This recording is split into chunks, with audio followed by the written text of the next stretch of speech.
comedian I appreciate my in the United States of America. Yo, look who I'm with. No, it's not the fucking man. Do you see Young Fly? Yes. What did you do with Jeff?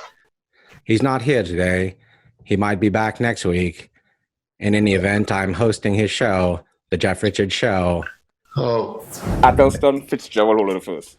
Now, you were on the Chappelle Show? I was on the Chappelle Show. I was on MTV like 15 times. I was on VH1 over 20 times. Moved by different things. I read Mary Trump's book about Donald Trump, her uncle. Time in a pandemic. I'm going to do my Robert Downey Jr. You ready? Sure. Laugh about it. Well, thanks, Jimmy. Thank you. You ever do that? You ever do that? You ever buy? Oh, and the other dude.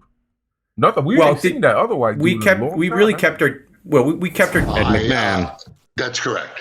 Rest his soul. He was a good. And it's hard to believe, but you were in a John Wayne Gacy movie. I mean, that's one of my favorite movies is 1, 2, 3 with just wanted to know. In 2007, you appeared on Criminal Minds. Jimmy? I'd rather you do. Okay. Would that'd be the first thing. It has. Stop it! Hey, boy, killing it, boy, killing it. Surface is when a certain. It's my show.